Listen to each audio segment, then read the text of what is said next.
بسم اللہ الرحمن الرحیم۔ السلام علیکم ورحمۃ اللہ وبرکاتہ۔ آج کا سب سے پہلا سوال، کیا ہم نے کبھی سوچا ہے کہ محض علم یا کتاب انسان کی زندگی بدلنے کے لیے کافی کیوں نہیں ہوتے؟ علم کے ساتھ وہ کون سی باطنی طاقت ہے جو انسان کو ہر دور کے فتنوں سے بچاتی ہے؟ تو آج ہم اپنی سورۃ بقرہ کا آغاز 53ویں آیت سے کریں گے، جہاں اللہ تعالیٰ بنی اسرائیل کو اپنی دو بڑی نعمتوں کی یاد دہانی کرواتے ہوئے فرماتے ہیں وَإِذْ آتَيْنَا مُوسَى الْكِتَابَ وَالْفُرْقَانَ لَعَلَّكُمْ تَهْتَدُونَ، اور وہ وقت یاد کرو جب ہم نے موسیٰ کو کتاب اور فرقان عطا کی تاکہ تم ہدایت حاصل کرو۔ اب اس آیت میں اللہ تعالیٰ نے دو نعمتوں کا ذکر کیا، الکتاب اور دوسری الفرقان۔ الکتاب سے کیا مراد ہے؟ اس سے مراد وہ لکھی ہوئی شریعت یعنی تورات ہے جو تختیوں کی صورت میں حضرت موسیٰ علیہ السلام کو ملی تھی، جس میں حلال و حرام کے قوانین اور احکام درج تھے۔ لیکن کتاب محض ظاہری علم اور معلومات کا نام ہے۔ صرف علم انسان کی باطنی دنیا کو نہیں بدل سکتا، اس لیے اللہ تعالیٰ نے اس کے ساتھ دوسری چیز الفرقان بھی عطا کی۔ اب اس فرقان کا کیا مطلب ہے؟ اس کا مطلب وہ باطنی بصیرت اور طاقت ہے جو انسان کے دل اور ضمیر کو بیدار کرتی ہے اور حق اور باطل میں فرق کو واضح کرنے کی صلاحیت دیتی ہے۔ اب تفسیر کی روشنی میں ہم اس فرقان کو تین اہم مراحل میں دیکھیں گے۔ اس سے پہلے ان تفاسیر کی روشنی میں ہم اس فرقان کا مطلب پتہ کرتے ہیں۔ فرقان کا مطلب ہر قسم کا شک و شبہ مٹا کر دودھ کا دودھ اور پانی کا پانی الگ کر دینے والی کسوٹی ہے۔ اب یہ فرقان تین مختلف مراحل میں کام کرتا ہے۔ اس کو اگر مثال سے دیکھا جائے تو سب سے پہلا ظاہری اور معجزاتی فرقان، کہ جب بنی اسرائیل فرعون کے دردناک غلامی میں تھے تو اللہ تعالیٰ نے معجزات یعنی وہ عصا، وہ سمندر کا پھٹنا اور فرعون کا غرق ہونا، یہ سارے معجزات یعنی ان معجزات کے ذریعے حق اور باطل کو دنیا کے سامنے بالکل واضح کر دیا۔ اور دوسرا عقلی اور عملی فرقان، یعنی اب جب فرعون سے نجات مل گئی بنی اسرائیل کو، لیکن فرعون سے نجات ملنے کے باوجود بھی بنی اسرائیل کی جب غلامانہ سوچ ختم نہیں ہوئی تو ہم نے دیکھا کہ انہوں نے بچھڑے کی پرستش کرنا شروع کر دی۔ تو اللہ تعالیٰ نے احکام شریعت پر عمل پیرا کروا کر اس کے اندر وہ جو عقلی پختگی تھی اور فرقان وہ پیدا کیا۔ اس کے بعد تیسرا مرحلہ آتا ہے باطنی فرقان، یعنی یہ وہ باطنی نور ہے جو اللہ تعالیٰ صرف اور صرف تقوی اختیار کرنے والوں کو عطا فرماتا ہے۔ جیسا کہ اللہ تعالیٰ نے قرآن مجید میں فرمایا کہ ان تتقوا اللہ یجعل لکم فرقانا، اگر تم تقوی اختیار کرو گے تو اللہ تمہارے اندر فرقان پیدا کر دے گا۔ یہ بصیرت عام عقل سے بالکل مختلف ہوتی ہے، اور یہی وہ بصیرت ہوتی ہے جو انسان کو فتنوں کے دور میں جب عام انسان کو سمجھ نہیں آ رہی ہوتی کہ کیا کرنا ہے، انسان کو اس کی خواہشات نفس اور باطل کے دھوکے سے بچاتی ہے۔ پھر اللہ تعالیٰ نے آیت کے آخر میں فرمایا لعلکم تہتدون، یعنی تاکہ تم ہدایت پا سکو۔ اب اس سے معلوم ہوتا ہے کہ حقیقی ہدایت صرف کتاب کو پڑھ لینے سے نہیں بلکہ وہ فرقان باطنی بصیرت حاصل کرنے سے ملتی ہے۔ اور وہ آپ کو باطنی بصیرت کہاں سے ملتی ہے؟ تو اس کا اللہ تعالیٰ نے خود ہی قرآن کی صورت میں فرما دیا، اس کی آیت میں فرما دیا ان تتقوا اللہ یجعل لکم فرقانا، یعنی اگر تم تقوی اختیار کرو گے تو اللہ تمہارے اندر وہ فرقان پیدا کر دے گا جو ہر کسی کو نصیب نہیں ہوتا، صرف اللہ تعالیٰ نے تقوی والوں کو یہ نصیب کیا ہے۔ یہی وہ فرقان ہوتا ہے جو حق اور باطل کو الگ الگ واضح طور پر انسان کو دکھاتا ہے کر کے کہ یہ باطل ہے اور یہ حق ہے۔ ہم نے اب کس کے ساتھ چلنا ہے وہ ہمیں صاف نظر آنا لگ جاتا ہے، جبکہ دوسرے لوگ اسی چیز میں مبتلا ہوتے ہیں، انہیں سمجھ ہی نہیں آ رہی ہوتی کہ حق کون سا ہے اور باطل کون سا ہے۔ لیکن یہ باطنی فرقان اہل تقوی کے سامنے اس دھندلاہٹ کو بالکل واضح کر دیتا ہے، اس لکیر کو بالکل واضح طور پر بیان کر دیتا ہے۔ لیکن دیکھیں ایک طرف تو اللہ تعالیٰ حضرت موسیٰ علیہ السلام کو طور سینا پر یہ عظیم کتاب اور فرقان عطا فرما رہے تھے، تو دوسری طرف ان کے پیچھے جو قوم بنی اسرائیل تھی وہ کس قدر ہولناک گمراہی اور شرک میں مبتلا ہو چکی تھی۔ جب حضرت موسیٰ علیہ السلام یہ الہی کتاب اور فرقان لے کر واپس پہنچے تو انہوں نے اپنی قوم کے اس بچھڑا پرستی کے عمل پر کیا فرمایا اور اللہ تعالیٰ نے ان کی توبہ کا کیا طریقہ مقرر فرمایا، چلو اسے ہم 54ویں آیت میں دیکھتے ہیں۔ اللہ تعالیٰ نے فرمایا وَإِذْ قَالَ مُوسَىٰ لِقَوْمِهِ يَا قَوْمِ إِنَّكُمْ ظَلَمْتُمْ أَنفُسَكُمْ بِاتِّخَاذِكُمُ الْعِجْلَ فَتُوبُوا إِلَىٰ بَارِئِكُمْ فَاتَّقُوا أَنفُسَكُمْ ذَٰلِكُمْ خَيْرٌ لَكُمْ عِندَ بَارِئِكُمْ فَتَابَ عَلَيْكُمْ إِنَّهُ هُوَ التَّوَّابُ الرَّحِيمُ۔ اور جب موسیٰ نے اپنی قوم سے کہا، اے میری قوم، یقیناً تم نے بچھڑے کو معبود بنا کر اپنے آپ پر بڑا ظلم کیا ہے، پس اپنے پیدا کرنے والے کی بارگاہ میں توبہ کرو اور اپنے آپ کو قتل کرو، یعنی اپنے نفسوں کو قتل کرو، تمہارے پیدا کرنے والے کے نزدیک تمہارے لیے یہی بہتر ہے، پھر اس نے تمہاری کو توبہ قبول فرما لی، بے شک وہی بڑا توبہ قبول کرنے والا نہایت رحم فرمانے والا ہے۔ اب چونکہ اس واقعے کا پس منظر ہم پہلے بھی دیکھ چکے ہیں کہ حضرت موسیٰ علیہ السلام جب طور سینا پر گئے تو اس کے پیچھے بنی اسرائیل نے بچھڑے کو معبود بنا لیا، تو حضرت موسیٰ علیہ السلام جب وہاں سے واپس آئے تو انہوں نے جب اپنی قوم کا یہ حال دیکھا تو اللہ تعالیٰ کے حکم سے ہی فرمایا کہ اے میری قوم، یقیناً تم نے بچھڑے کو معبود بنا کر اپنے آپ پر بڑا ظلم کیا ہے۔ اب سب سے پہلے انکم ظلمتم انفسکم، بے شک تم نے اپنے اوپر ظلم کیا، اس کو سمجھتے ہیں۔ حضرت موسیٰ نے یہ نہیں فرمایا کہ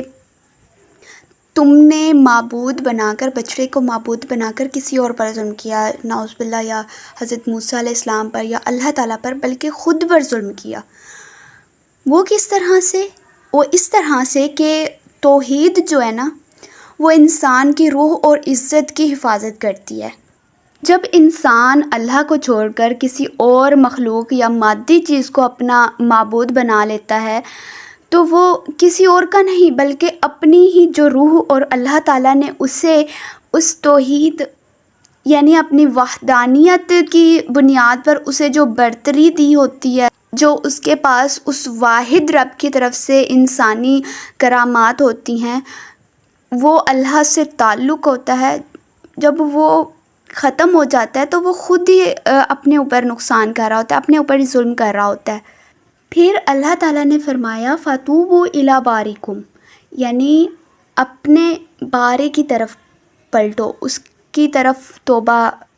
طلب کرو اس سے۔ آیت کے اس حصے کو علامہ طباطبائی نے بہت ہی اچھے طریقے سے بیان کیا ہے۔ وہ کہتے ہیں کہ قرآن کا کوئی بھی لفظ بلا حکمت نہیں ہوتا۔ یہاں اللہ تعالیٰ نے الخالق یا الرب کے بجائے الباری کا لفظ کیوں استعمال کیا؟ تخلیق کے باری کی حقیقت وہ بتاتے ہوئے کہتے ہیں کہ خالق کا مطلب ہوتا ہے چیزوں کو پیدا کرنا، لیکن جو باری ہوتا ہے نا، باری وہ ذات ہوتی ہے جو مادے اور مخلوق کو تمام نقائص، شرور، گندگی اور عدم توازن سے الگ وجود عطا کرتی ہے۔ علامہ طباطبائی فرماتے ہیں کہ جب بنی اسرائیل نے بچھڑے کی پوجا کی تو انہوں نے صرف ایک گناہ نہیں کیا تھا بلکہ اپنے انسانی وجود کو شرک کی نجاست سے بگاڑ دیا تھا۔ وہ اپنے باری یعنی خالص وجود دینے والے کی فطرت سے ہٹ کر ناقص اور گندے ہو گئے تھے، لہٰذا ان کی توبہ صرف زبان سے الفاظ ادا کرنے سے نہیں ہو سکتی تھی، انہیں اپنے وجود کو اسی باری کی پاکیزہ حالت میں لانے کے لیے ایک وجودی جراحی یعنی ایگزسٹینشیل سرجری سے گزرنا تھا۔ اب وہ سرجری اللہ تعالیٰ نے کیا بتائی؟ فَاقْتُلُوا أَنفُسَكُمْ، یعنی اپنے نفسوں کو قتل کرو۔ یعنی یہاں پر انفسکم کا مطلب خودکشی نہیں ہے، یعنی خود پر ظلم کرنا، خود کو مارنا نہیں ہے، بلکہ اپنی ہی قوم کے مجرموں کو قتل کرنا ہے۔ بنی اسرائیل ایک قوم اور ایک جسم کی مانند تھے۔ جب جسم کے ایک حصے میں شرک کا کینسر پھیل گیا تو توحید پر قائم رہنے والوں کو یہ حکم دیا کہ اس کینسر کو، مطلب جنہوں نے یہ کام کیا ہے، یعنی ان کے جسم کا جو وہ فاسد حصہ تھا اس کو قتل کر دیں۔ یہ اصل میں انہی کے وجود کی بقا کے لیے تھا، ان کی اصلاح کے لیے تھا، کیونکہ اللہ تعالیٰ نے آگے یہی فرمایا ذالکم خیر لکم، یعنی یہی تمہارے لیے بہتر ہے۔ اب اپنوں کو ہی قتل کرنا یہ کس طرح سے بہتری ہو سکتی ہے؟ اب اس کی بہت ساری تفاسیر ہے، بہت سی وجوہات ہو سکتی ہیں، لیکن ہم سب کو جمع کر کے مختصر بتاتے ہیں کہ اگر اللہ تعالیٰ یہ حکم نہ دیتے تو اللہ تعالیٰ انہیں ایسے ہی معاف کر دیتے تو شاید آگے جا کر ان کے اندر سے وہ بیماری ختم نہیں ہونی تھی۔ جب تک انسان کو کوئی قربانی نہ دینی پڑے تب تک وہ اس واقعے کو بہت اچھے طریقے سے نہیں سمجھ سکتا، حق اور باطل میں واضح فرق نہیں کر سکتا۔ اصل میں اللہ تعالیٰ نے ان کو جو قتل کرنے کا حکم دیا تھا یہ ایسا نہیں تھا کہ ان کو بالکل ہی فنا کر دینا، ختم کر دینا، نہیں، بلکہ یہ بالکل اسی طرح تھا جس طرح سے حضرت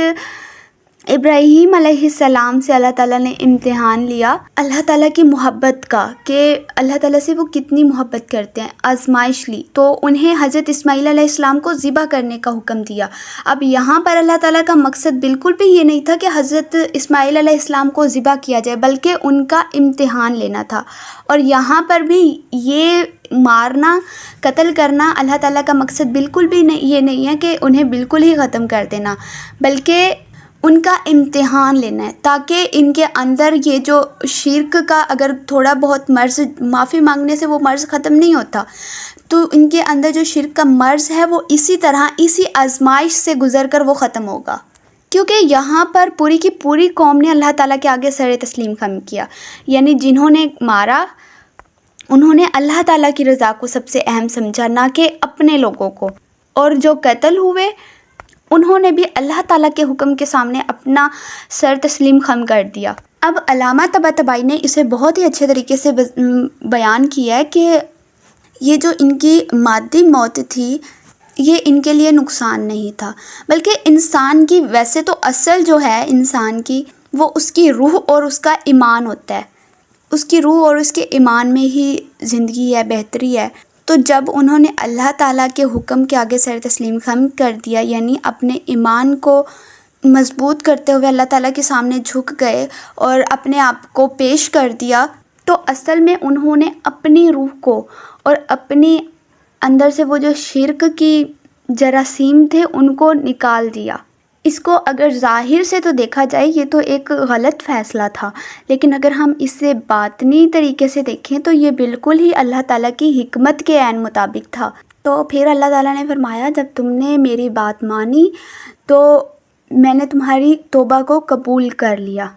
اور بے شک اللہ تعالیٰ ہی وہ ذات ہے جو توبہ قبول کرنے والی اور نہایت رحم کرنے والی ہے۔ اس آیت میں اللہ تعالیٰ نے قوم کے اجتماعی بقا اور اس کی اصلاح کے لیے جو بہت ہی زیادہ سخت حکم دیا، کہ اس کی وجہ، یہ سخت حکم دینے کی وجہ یہی تھی کہ شرک کی جڑیں کٹ سکے اور توحید کا وجود باقی رہے۔ لیکن یہاں ایک بہت بڑی انسانی حقیقت سامنے آتی ہے کہ انسان کی فطرت جو ہے وہ محض معجزات دیکھنے سے یا ایک ہی واقعے سے ہمیشہ کے لیے تبدیل ہو جانے والی مخلوق نہیں ہے۔ انسان کا سفر ہمیشہ چلتا رہتا ہے، کبھی وہ بھٹکتا ہے، پھر وہ سیکھتا ہے، پھر وہ بھٹکتا ہے، وہ غلطیاں کرتا ہے، غلطیاں کر کے ہی پھر آگے سیکھتا ہے، اور اسے پھر آہستہ آہستہ کر کے وہ بلندیاں ملنا شروع ہو جاتی ہیں۔ یعنی انسان میں معجزوں کے بعد بھی نسیان، یعنی بھول جانے، غفلت اور بھٹکاؤ کے موڑ آتے رہتے ہیں۔ بصیرت ایک بار مل جانے سے انسان ہمیشہ کے لیے ہر خطا سے پاک نہیں ہو جاتا، بلکہ اس کا جو نسیان ہوتا ہے، اس کے جو مادی حواس ہوتے ہیں اسے بار بار پرانی عادتوں یا اپنے ماحول یعنی ظاہر پرستی کی طرف دھکیلتے ہیں۔ تو اسی وجہ سے پھر ان کا اگلا ایک موڑ آتا ہے جہاں پر بنی اسرائیل نے اور نیا مطالبہ شروع کر دیا کہ ہم کو اپنی آنکھوں سے اللہ تعالیٰ کو دیکھنا ہے۔ اصل میں یہ انسانی نفس کی وہ کمزوری ہے جو مادی دلیلوں اور ظاہری حواس سے باہر نکلنا ہی نہیں چاہتی۔ تو اللہ تعالیٰ اگلی آیت میں، آیت نمبر 55 میں ان کا وہی مطالبہ بیان کر رہے ہیں کہ اللہ تعالیٰ فرماتے ہیں وَإِذْ قُلْتُمْ يَا مُوسَىٰ لَن نُّؤْمِنَ لَكَ حَتَّىٰ نَرَى اللَّهَ جَهْرَةً فَأَخَذَتْهُمُ الصَّاعِقَةُ وَأَنْتُمْ تَنظُرُونَ، یعنی اور جب تم نے کہا اے موسیٰ ہم اس وقت تک ہرگز تمہارا یقین نہیں کریں گے جب تک ہم خدا کو اعلانیہ دیکھ نہ لیں، پس تمہیں ایک کڑک نے آ گھیرا اور تم خود دیکھ رہے تھے۔ اب بنی اسرائیل کا یہ مطالبہ، یہ مانگ کہ ہم خدا کو ظاہری آنکھوں سے دیکھنا چاہتے ہیں، اصل میں یہ مطالبہ ان کی اسی مادی سوچ کا تسلسل تھی جس کی وجہ سے انہوں نے بچڑے کی پوجا کی تھی۔ وہ ہر چیز کو جسم، مادے اور ظاہری حواس کے ترازو میں تولنا چاہتے تھے، اور وہی وہ کر رہے تھے، تول رہے تھے۔ انہوں نے اللہ تعالیٰ کی لامتناہی اور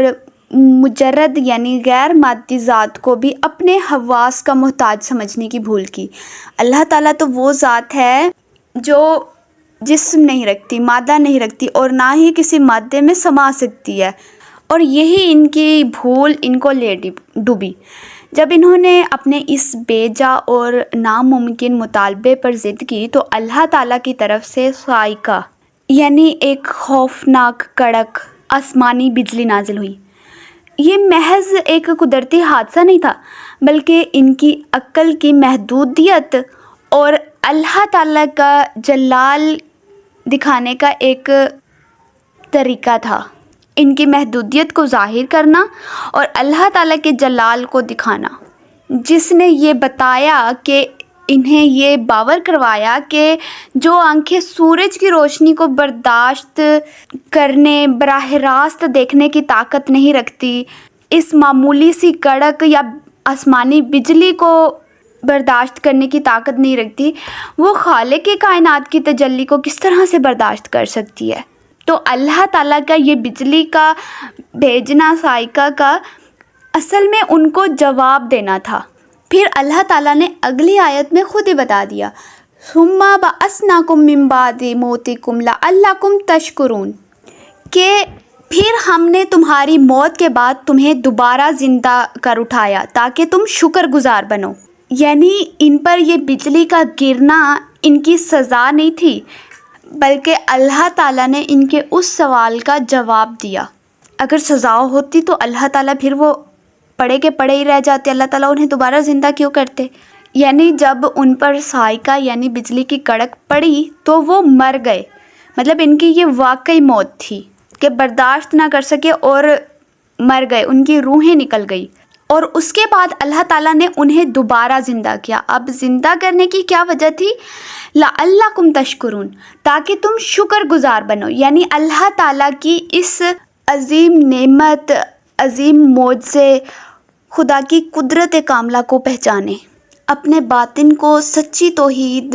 اور شکر گزاری کے لیے تیار کریں، اللہ تعالیٰ کو اس طرح سے ہی پہچانے جس طرح سے پہچاننے کا حق ہے۔ اگر ہم غور کریں جیسے ہم پیچھے سے پڑھتے آ رہے ہیں تو اس سے یہی ظاہر ہو رہا ہے کہ اللہ تعالیٰ ایک قسم کی ان کی تربیت کر رہے ہیں کہ وہ غلطیاں کرتے ہیں،